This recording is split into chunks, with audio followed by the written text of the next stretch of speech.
So thanks everyone for coming to the Toronto workshop. Today we have Rachel Porter from University of Notre Dame. She's going to talk to us on CampaignView collection of records about candidates and their policy. She's an assistant professor in political science at University of Notre Dame and a computational social science faculty fellow at the Institute for Data and Society. Her research is published or forthcoming in the American Journal of Political Science, the Journal of Politics, and PNAS. So it's an incredible publication record. We're very lucky to have her join us. Thank you very much, Rachel. Thank you so much for the invitation. I'm really, really happy to be here. Um, uh, as was said, I'm a scholar of American politics despite my Canadian background. I like to say I study comparative politics because for me, it's a different country, but like that joke usually doesn't get a lot of laughs. So we'll leave that one. I'm really excited today to talk about CampaignView. So I'm gonna talk about a couple different aspects of the data collection project and then some interesting avenues that we're exploring in the near future. And if folks have questions as I'm going through, please feel free to interrupt. I'm very happy to make this a conversation. And otherwise, I'm going to go ahead and jump in. Uh, so, uh, uh, some of you or all of you probably know that data on electoral communications is incredibly important. And it's especially important in the United States because candidates run as individualistic political entrepreneurs, right? Every candidate is thought to be a little bit different from one another, although party labels have become increasingly salient in American politics. Candidates themselves do kind of stake out their own political identities. And therefore, especially in the study of the US Congress, it's really important that we know what candidates are saying and how they're communicating about themselves. It traces back to fundamental questions about whether candidates make good on their campaign promises from a promissory representation standpoint, whether candidates who are ideologically extreme are punished at the ballot box and contribute to polarization, whether candidates forego, reframe, or suppress aspects of their identities, so who they are as individuals. This could be, place-based identities, race, gender, religion. And then additionally, how candidates' backgrounds relate to the policies that they champion and the way in which they govern, right? These are all critical, fundamental questions that, any scholar of political science would be interested in. And yet, comprehensive data on electoral communications is unavailable for the thousands of congressional candidates who run in each election cycle. So in the United States, we have two-stage elections, right? The primary election, where the party picks who their nominee is going to be, and that's popularly decided by the general public, more or less. And then obviously the general election, where the Democrat and Republican face off against one another. On average, we usually see somewhere between 1,900 and 2,200 candidates run in U.S. House primary elections. That's a lot of candidates. And in extant data, we usually have data for only about, at best, half, usually somewhere between a quarter and a third, right? So there's a lot of extant data, but it has limitations. So some early work from the 2000s looked at surveys of candidates. So candidates would be queried to provide information on their backgrounds and their stances on policies, but these surveys suffered from very low coverage rates. So we're talking about maybe a quarter to a third of general election candidates. So we've already drastically cut the pool of candidates down to just general election contenders with those data. Social media data sets provide more comprehensive coverage, right? A lot of candidates have Twitter or Facebook profiles when they run for office.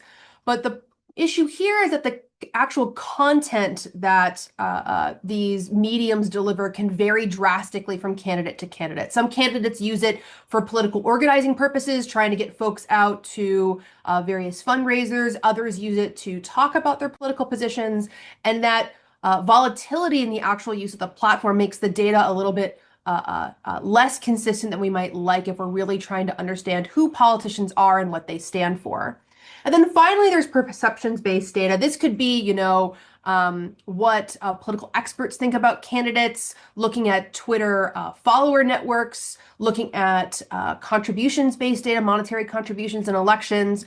And this is really rich data, but the challenge here is that we don't know what people base their perceptions on, right? Why does someone give money to one candidate or another? It could be for a lot of different reasons. Why does this expert think this politician is better than the other? Well, it could include both relevant and non-relevant considerations. And this all degrades the quality of the data that we have to actually impute who politicians are and where they stand, and then therefore can lead to, spurious conclusions or, altogether incorrect findings. So it's also important to note that this starkly contrasts the rich data that we have on US legislative politics, right? We have votes and speeches and newsletters and all sorts of wonderful data about elected politicians, but not these unelected candidates. And it also sharply contrasts the data that we have in a comparative context, right? The Comparative Manifestos Project has wonderful data on the manifestos of a variety of different parties cross-nationally, but the United States is included in this from the national party level, but not these individual politicians who are oh so important in the American politics context. So what we have done is we've created a new data platform called CampaignView. And the data here we think are a really rich and dynamic resource that anyone can use. These data are already open source to provide us information on politicians' backgrounds and where they stand on issues. So we have this repository, and it specifically includes policy platforms and candidate biographies for ostensibly all available U.S. House candidates' campaign websites for those who ran from 2018 to 2022. And we really like this campaign website data for a couple of reasons. The first is that it's unmediated, right? So the text is from a candidate's own campaign. The candidate themselves may have not written it, but it is from individuals who are acting on behalf of the candidate within their larger campaign infrastructure. The data on these websites are detailed and they're substantive, right? Candidates are talking about themselves and the issues on these sites, and there's no word limits like you might find on Twitter or Facebook, for instance, right? Candidates can talk about as many issues as they want or as much about themselves as they want with no time or space restrictions. And then finally, it's one of the primary sources for information on candidates. I've spent a lot of time talking to journalists, to candidates themselves, and they put a lot of effort into building these campaign websites because they see it as the place where, journalists will go to learn about them, potential donors will go to learn about them. Over a dozen states actually include candidates' campaign websites on the official listings of ballot eligible candidates. So for these reasons, we see it as a really meaningful resource of text data on congressional candidates. So to give you a sense of what these campaign websites look like, here's an example of the main launch page for AOC's campaign website. We can see here that you can sign up for emails for her campaign. And then there's some noteworthy pages, specifically her About page and her Issue page. So if we were to click on the About page, we would see that AOC talks a lot about herself and her early life. This page goes on even longer. This is just as much as I could get the screen grab for. But she goes into detail about her early life, what brought her into politics, and who she is today. If we had gone to her issue page, we would see that she has a variety of key issues, right? And if we clicked on any of these Learn More buttons, we'd be greeted with a longer form text of where she stands on these specific issue areas. So what we've done now for almost a decade, it feels like that went by in a blink, is we've systematically collected these data from campaign websites. So the first thing that we do is for these campaign platforms specifically is we locate the issues page on a campaign website. We go to a potential sub-page that might exist that would include the actual text data. We copy all available text data on that website, and then we save it as a plain text file with other metadata about the candidate. We collect information on race, gender, the outcome of the election, etc. The really exciting part about these data is its coverage. So as I said, thousands of candidates run in U.S. House primaries in any given election year. I should note that as redistricting in the United States has become more and more partisan, the number of two-party competitive districts in the country has declined. So in most districts, about 85 to 90% of districts in the United States are safe for one party or the other. We know the Democrat's going to win. We know the Republican is going to win. And for this reason, a lot of electoral competition has moved from the general election to the primary election. So these intra-party battles are really, really salient when we're trying to understand what drives politicians to take the positions that they do to present themselves in a certain way.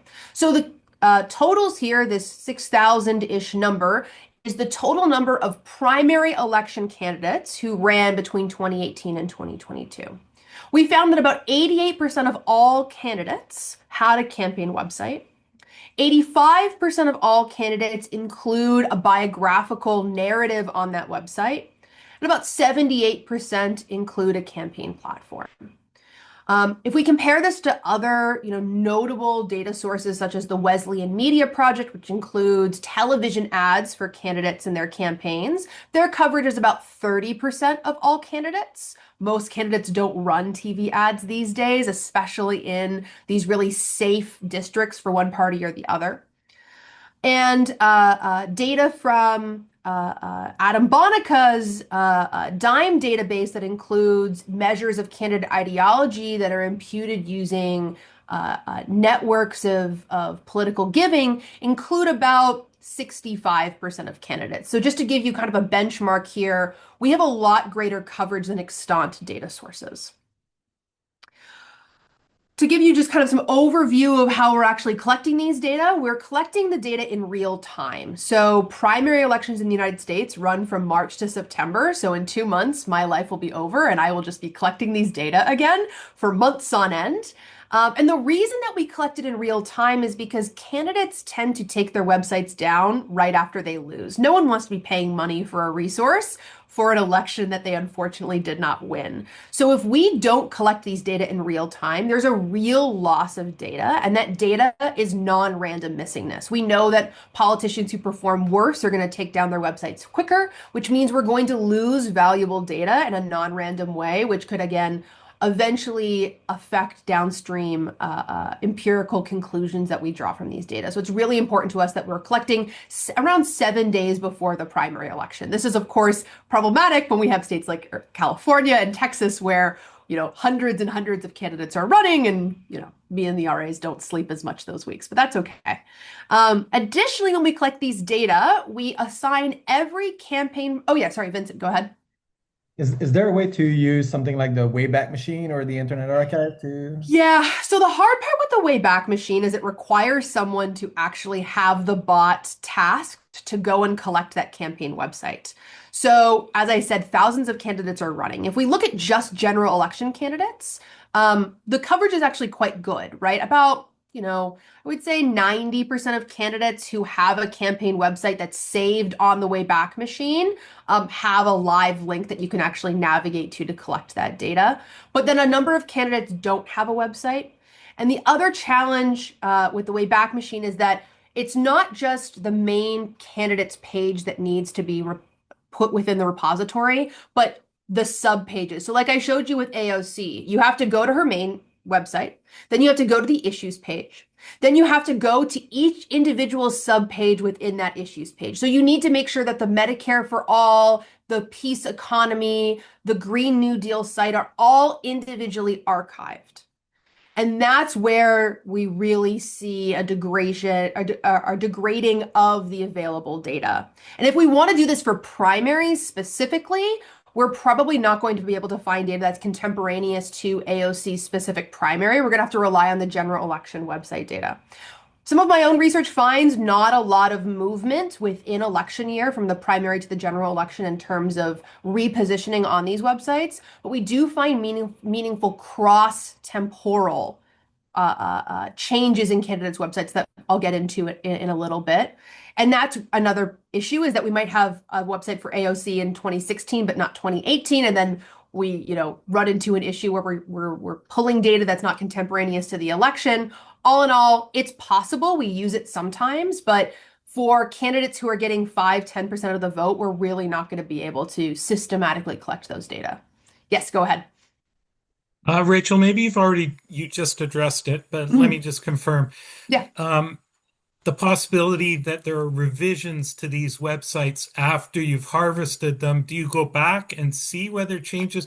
And certainly the notion of revising it between the primary and the general election, because totally different audiences there. Yes, absolutely. So this was something we were really worried about. So for one of my existing papers that's now published in the JOP, we actually looked at this specific question. To what extent do we see politicians repositioning between the primary and the general election? Because you're absolutely right. We know that primary electorates tend to be more politically informed, more ideologically extreme than the general electorate. What we see is very minimal repositioning within the election.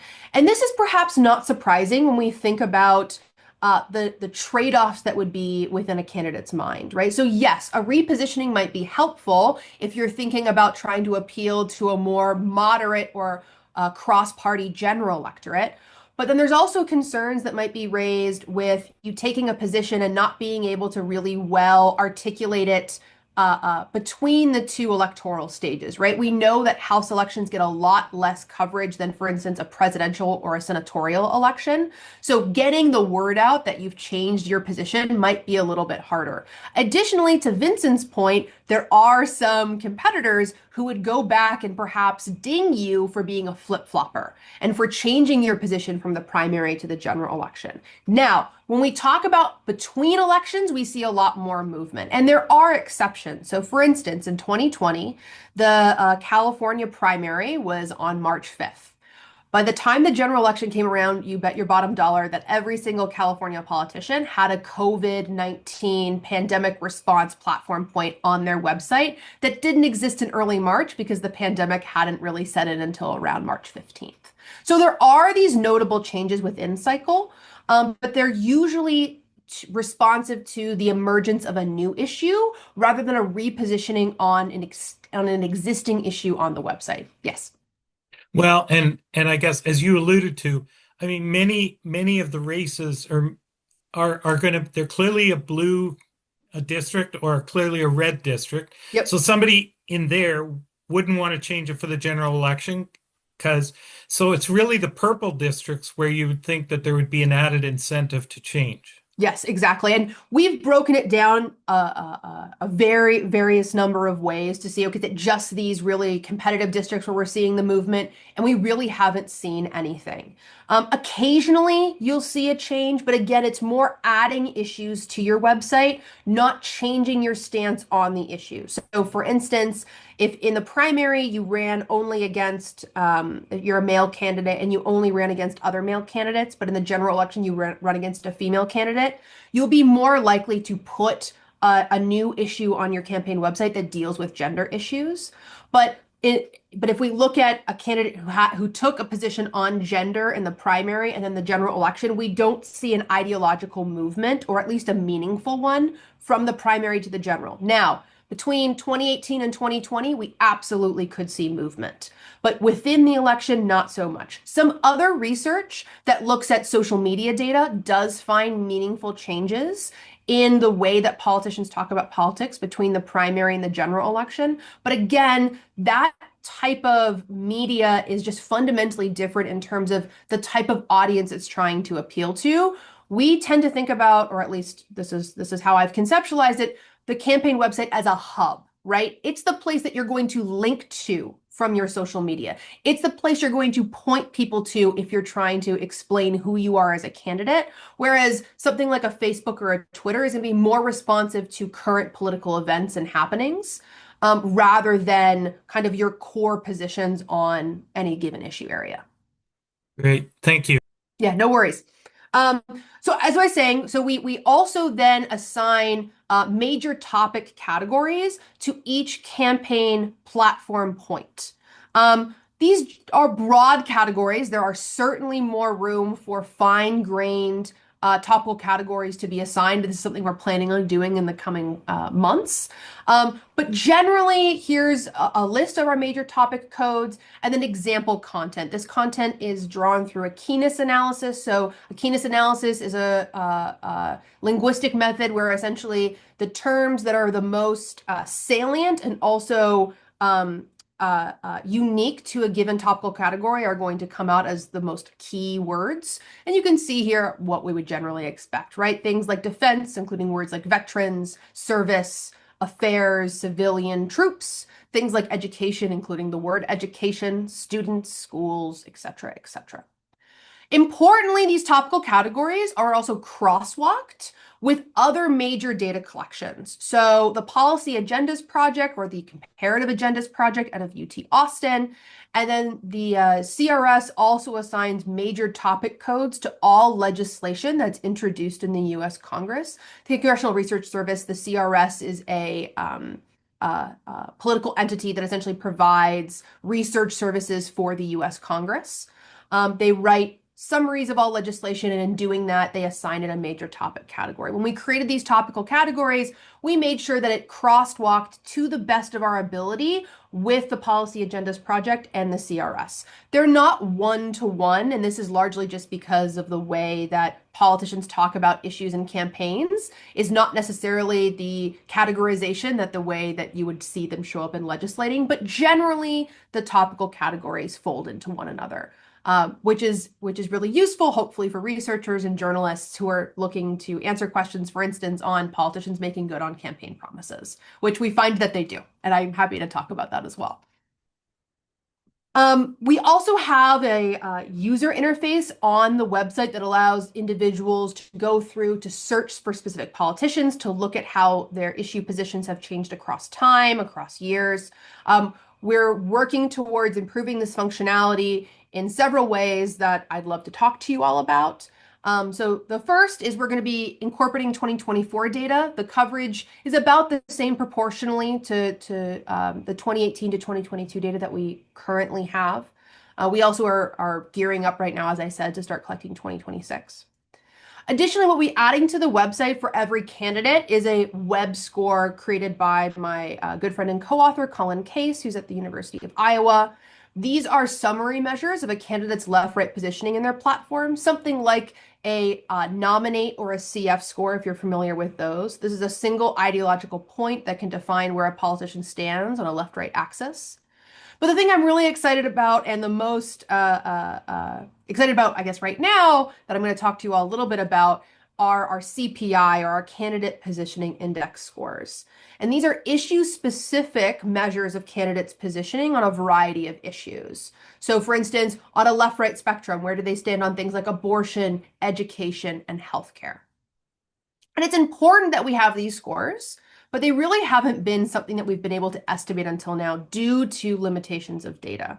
So to just give you a better understanding of what I'm talking about here, because of data constraints, most measures for candidates' positioning have generally been unidimensional. So a candidate is defined as a single point on a left-right axis, right? We might call this an ideal point, an ideological point, whatever. And the assumption here is that if we were to disaggregate this ideological point down to various issue positions, that this single point would well summarize where a politician stands on a variety of issues, right?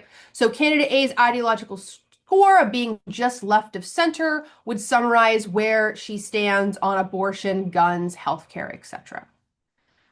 The challenge, however, is if politicians indeed take inconsistent left-right stances across issues, then unidimensional measures will fail to capture this important heterogeneity. So if we look at candidate B's score, which is in the exact same spot as candidate A, we could see that a different distribution of issue positions would result in the same ideological point. So here, candidate B is far left on abortion, slightly right of center on guns, and around the party median on healthcare, but ends up at the same ideological point as candidate A. Because we haven't had measures of candidates' policy-specific positions, we have not been able to actually interrogate this assumption that politicians are internally consistent or positionally constrained in the way that they take positions across issue areas. And if we look at the actual data, we see this play out in meaningful ways. So for instance, Elise Stefanik, a Republican from New York, if you look at her position on guns, she says she's a proud constitutional conservative. She gets an A+ rating from the NRA. But if you look at her position on education, she talks about expanding government grants for education, increasing the accessibility of higher education, and investing in public education, specifically arts education. A much more moderate, perhaps even left position than what her position on guns might lead us to believe. We could also look at how she stands on immigration across time. In 2018, she talks about increasing family reunification at the border and expanding visa access. But by 2022, she is taking a much more hardline stance, discussing punitive measures for illegal immigrants and investing heavily in border security, building the wall, and increasing deportations. These are substantively meaningful differences in left-right positioning that we see for a specific politician across time, and something that existing ideological measures will not be able to capture. And on some level, we should expect this because some literature shows that members of Congress actually take inconsistent left-right positions under certain conditions, as do voters. So I'm going to give you kind of an overview of what we're doing here. And how we do this is we first take all of the campaign platforms that we have, and we use an ensemble machine learning classifier to classify individual issue-specific paragraphs into topic areas. Right now, we're focusing on 6 different topics for these measures, but it could absolutely be expanded to other issue areas. We find that our supervised classifier performs well on a held out set with an F1 score across issue-specific classifiers of at least, I believe, 0.85. We then estimate a Doc2Vec word embedding model. Word embeddings are dense, high-dimensional vector expressions of texts that capture semantic meaning within those vectors. And we estimate a Doc2Vec model such that we create an embedding for every word in our corpus and every candidate issue year combination. So we would have an embedding for the word immigration, for instance, and an embedding for Elise Stefanik's immigration text in 2018. And we leverage the fact that these word and candidate embeddings exist in the same space to figure out how left or right-leaning Elise Stefanik's position on immigration is using an approach called semantic projection, where essentially, as I said, we map how far on a left-right axis a candidate's issue position lies between the leftmost versus the rightmost position on a given issue. So to kind of describe this a little bit more formally, what we're going to do is we're going to define 2 word lists, a list of right-leaning words R, J, where J is indexing the candidate, and a word, or excuse me, yes, and then LJ, where we create a list of specific left-right terms for each issue area. This is kind of a truncated list, but it's words that you would expect. We iterate our issue generation over different sets of keywords, and the scores are very stable. So for instance, for the issue of abortion, left-leaning words being reproductive justice, pro-choice, right-leaning words being birth, unborn, conception. So we take the embeddings for all the right-leaning words and we average them. And we take, yeah, Vincent, sorry. Sorry, it's just not clear to me if those words are inductively recovered or if you designed the dictionary. Yeah, great question. So these words are recovered from issue-specific packs. So like the Heritage Foundation you may have heard of, or Right to Life, or I'm forgetting all the left-leaning ones, the Sierra Club, right? So what we do is we go to each of these individual packs has their own campaign platform, and we go to their platforms, and that's where we recovered the words from. We also tried to do this with the actual pack documents, and the quality of the measures on validation degraded substantially. And we have a couple of reasons why we think that's the case. We think it's largely just because of the non-specific words or the non-relevant words that are being included and anchoring on the left-right axis. But we did not choose these words inductively. Obviously, to some extent, there's words that are just going to kind of come to mind, and there's ones that are going to seem more germane than others. But again, as I said, what we did is we randomly dropped keywords from the actual dictionaries and then re-estimated the measures iteratively, and the correlations are like 0.97, 0.99. So demonstrating that because our word lists are long enough, no specific term is really giving undue influence over defining the left or right anchor on that left-right axis. Does that answer your question? Great. So we're going to average the right-leaning terms and the left-leaning terms, and then we're going to subtract the left-leaning terms from the right-leaning terms to create an axis alpha j. And I'm sorry, j is the issue, it's not the individual candidate. So we're going to have right-leaning words rj and left-leaning words lj. We're going to average those out to create rho and lambda. We are then going to subtract lambda from rho, which is going to create alpha j, which is going to be essentially the semantic axis that defines what it means to be left or right on that given issue. We're then going to take the cosine similarity of alpha j and zeta ijt, which is going to be that candidate issue embedding that I talked about. And then we're going to multiply that by the magnitude of the candidate issue year embedding. Is this clear to everyone?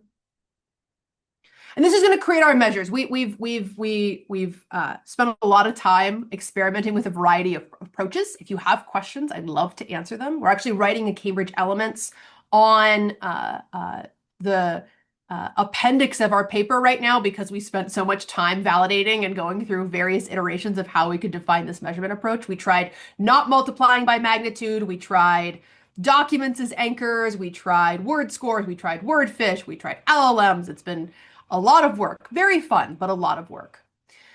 And importantly, what we find is a lot of meaningful variation in where candidates stand across issues. So what you're looking at here are the correlation coefficients for our CPI measures across issues within candidate.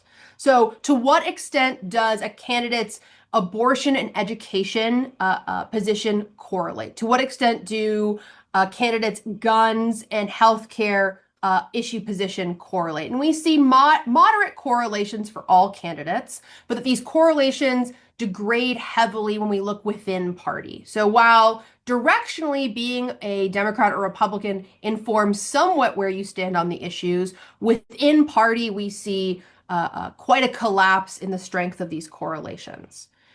We then go on to look at how different these scores are. So on average, what's the difference between your score on abortion and education or healthcare and immigration? And we see it's about 20 percentile points. So this is the average difference is the main point here with the interquartile range in square brackets. And you might be asking, okay, that's great, Rachel, you told me it's 20 percentile points on average, but what does this mean qualitatively? And so here's an example of a 20 percentile shift on, for instance, the abortion left-right axis. And we can see meaningful changes in the quality of what politicians are talking about. So at the 50th percentile, we see Mark Meadows talking about trying to reduce barriers to adoption, to support mothers in crisis. If we move 20 percentile points left, we see that Stephen Lynch talks about standing on the floor of the House to defend, to defund Planned Parenthood. And if we go, I think that might actually should say, that should actually say, to fight defunding Planned Parenthood, not to defund Planned Parenthood. And if we move 20 percentile points to the right, we can see that Sam Graves talks about ensuring that tax dollars are not used to fund abortions. We do a variety of other things in the actual paper to show qualitatively and quantitatively that these 20 percentile shifts are meaningful. And then we go on to actually look at the strategic motivations for shifts in left-right positioning from one issue to the other. Candidates taking more heterogeneous positions across issues versus more homogeneous positions, and find some really interesting stuff. But for the sake of time, I'm going to stop here. I'd love to talk more about the website, what we're hoping to do with these scores. And I'd also love to hear if you guys have any advice on, or suggestions on how we can improve what we're doing with our website. We're really hoping to launch the 2024 data in the next 2 months or so. And then those web scores and CPI measures will also be mounted onto the site sometime this summer. Thank you so much. Thank you very much, Rachel. That was an incredible presentation. Thank you. Questions? Are there any questions from folks? Feel free to raise your hand and I can call on you.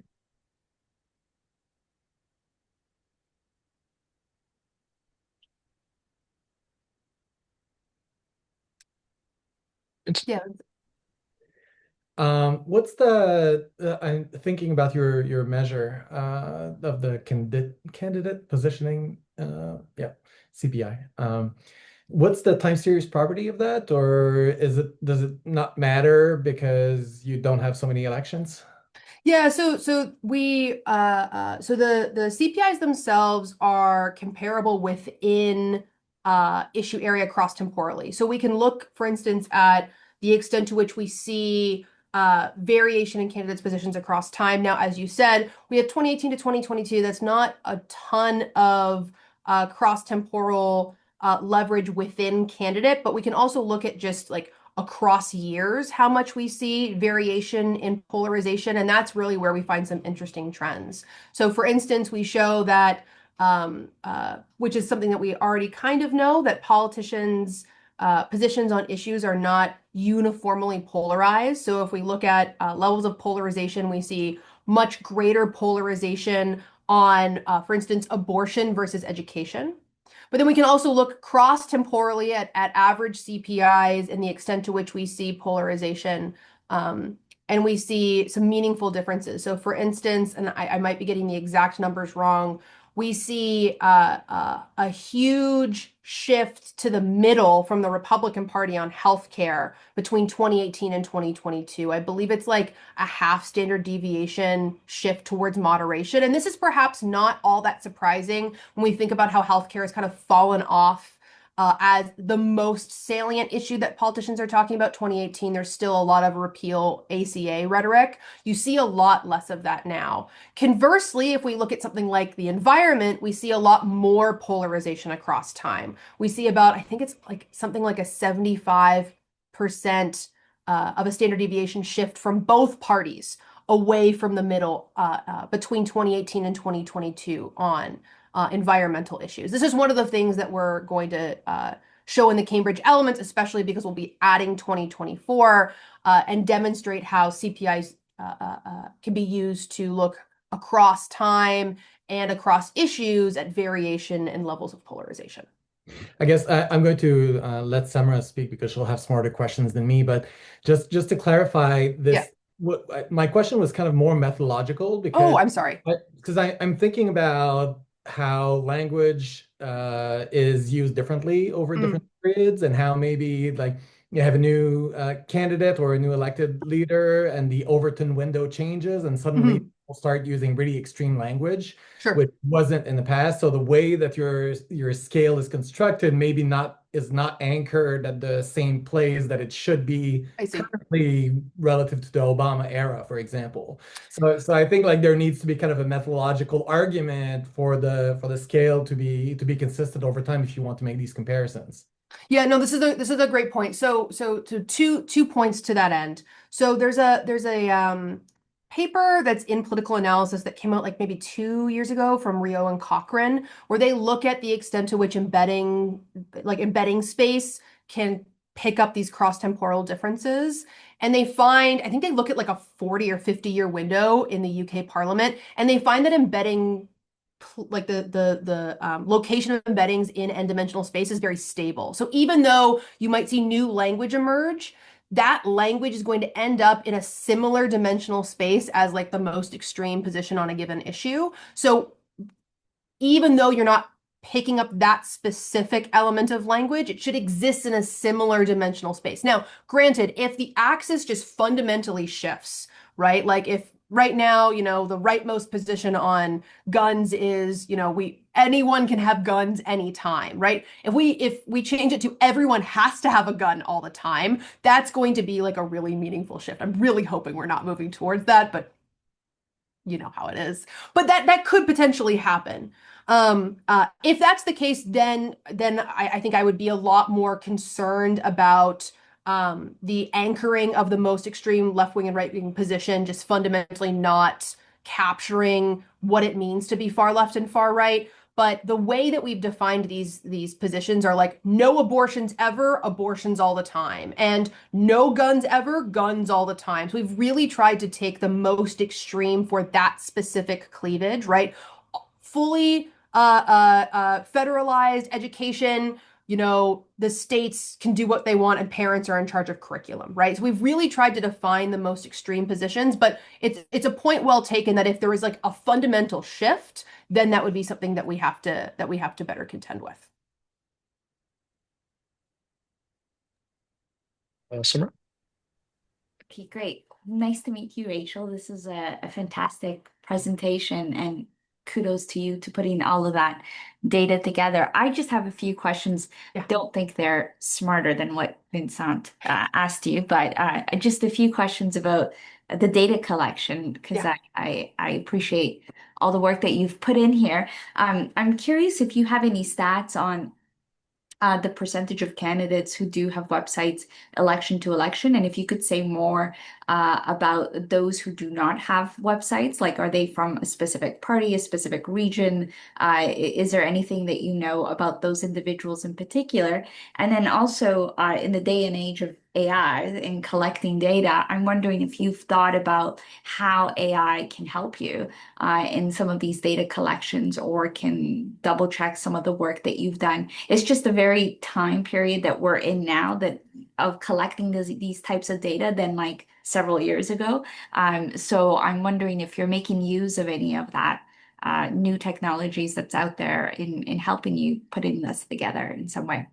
Yeah, thank you so much for the questions, and great to meet you as well. So the first question about the percent of candidates election to election. So we find that politicians tend to, especially incumbents, have campaign websites. Now, granted, one issue that we do run into is that, in the United States, you're not supposed to use federal resources to campaign, but all of these rules are now a lot more optional than we thought they might need to be. So sometimes incumbents specifically will put campaign rhetoric on their house.gov websites. So for instance, a candidate may, or an incumbent may, move their issue page from their campaign website to their house.gov website.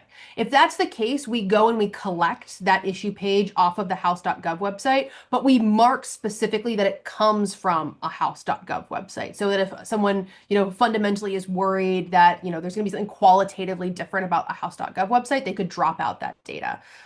If we do that, we see basically no drop off. So once a politician has a website, they'll continue to have a website. If we get rid of the house.gov, I think it's like a 5-ish percentage point drop off, but like not huge. Politicians really see these websites, for some reason, as incredibly important to themselves and their identities as candidates. Who's missing websites is a really great question. So in our Nature Scientific Data paper where we describe our collection procedure, we have, a series of regressions where we look at predictors for missingness, and we find that it tends to be non-competitive candidates. So we're talking about individuals who raise no money before the primary election. We're talking about individuals who, garner less than 5% of the vote. Individuals who are running uncontested as a Democrat in a R plus infinity district, right? So these candidates who really don't have any shot whatsoever, but even still, again, with around 75 to 80% coverage, we're not missing a huge number of candidates. If we look geographically, we don't see a lot of variation. It's not the case that, states like Louisiana or California, who have non-traditional, nonpartisan primaries, fundamentally less often have campaign websites. We don't see candidates running in closed primary states less often having campaign websites.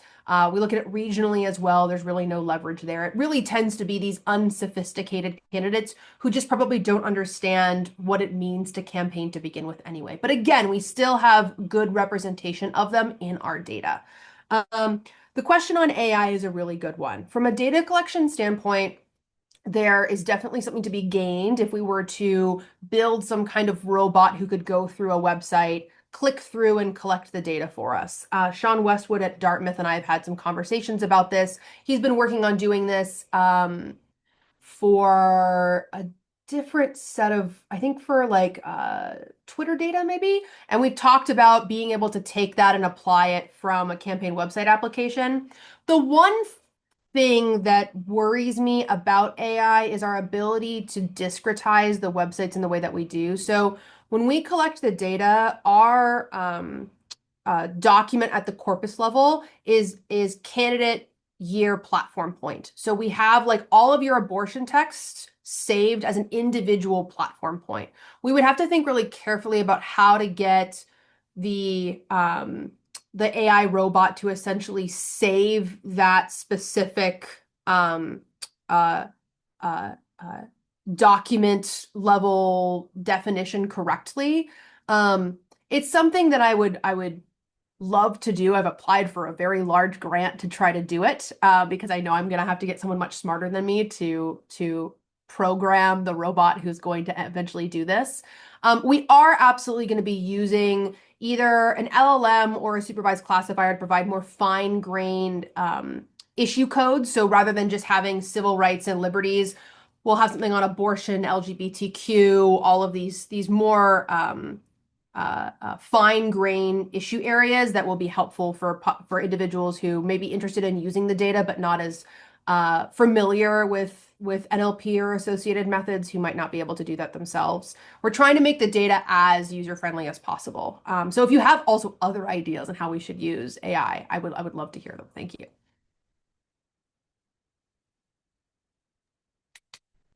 Summer, all good? No? All right, so might go to Bart then. Rachel, two quick questions, and maybe they're really quick answers. Do independents get captured in your data set, and if so, how?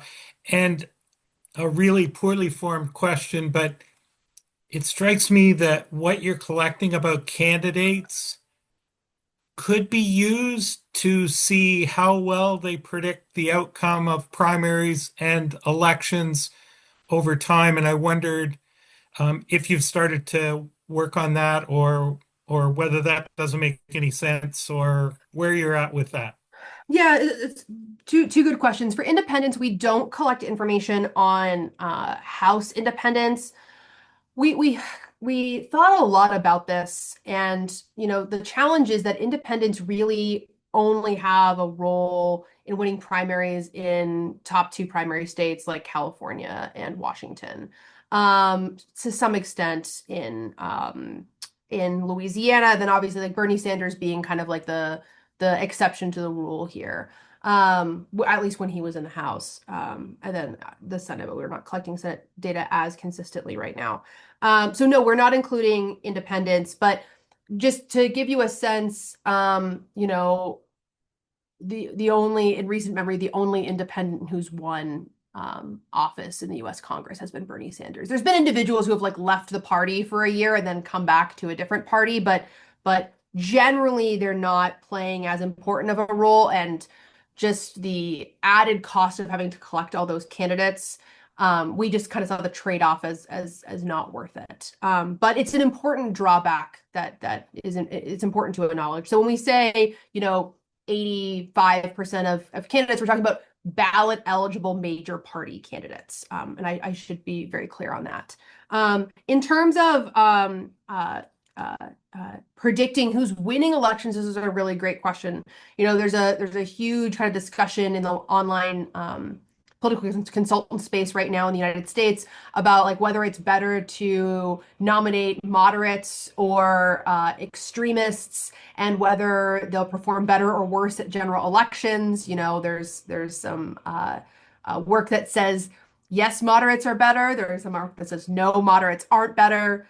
Interestingly, we've had a lot of interest from like private equity backed PACs for these data to be able to figure out who they want to contribute money to. A lot of like Silicon Valley types who are like, we would like to be able to, build data-driven insights to know who we should put our money to. And we've thought a lot about how we want to deal with that. Right now, we've hit pause on contributing anywhere with our data, just because it's really hard to know where these people stand on things, and we don't want to affect elections and cause outcomes to change ourselves just based on our data. Hopefully, we'll be able to provide these data if we move into a more AI-based data collection more actively throughout the election cycle. So my pie in the sky dream is that this becomes a voter resource where we can actually be in real time adding information on candidates' positions so that individuals who want to be more informed about how they're making political decisions could go to CampaignView and learn about where candidates stand. And then with things like web scores and CPIs, they can know how extreme a politician is on a given issue compared to other politicians in their race or politicians within the United States more broadly. It's like a long-term goal of mine that, again, is going to take many hundreds of thousands of dollar grants, and the grant, space in the United States right now is not awesome, but it's something that I really think that you are right, that it could be used to think about who's going to win, to put resources towards certain types of candidates who have a better shot of winning competitive general elections. It's an interesting question. We've looked at it some, but we definitely need to look at it more. Well, and if I can jump in again, I think that the temporality that you're building also allows you to be able to have some empiric evidence as to how the shifting sands, what might have worked fine in 2018 will blow you out of the water in 2026. It seems to me your data and looking at results and even margin of victory will give you a sense of doing that. But hey, you've taken on more than enough, but it doesn't harm to throw, most researchers love to have more questions to think about, but you're clearly already thinking about. Thanks for a great presentation, and enjoy living the life of the Fighting Irish. Thank you. Yeah, Rachel, I'll just echo that to say thank you very much for a fantastic presentation. I think I was absolutely blown away by everything that you've done, and it was really great to learn a little bit more about it. I would just, mention that there's grants available in Canada, and it'd be great to have you up here to visit us as soon as we can arrange that. So thank you again for a wonderful presentation. Thank Have you a so great much for rest of the having day, me. everyone.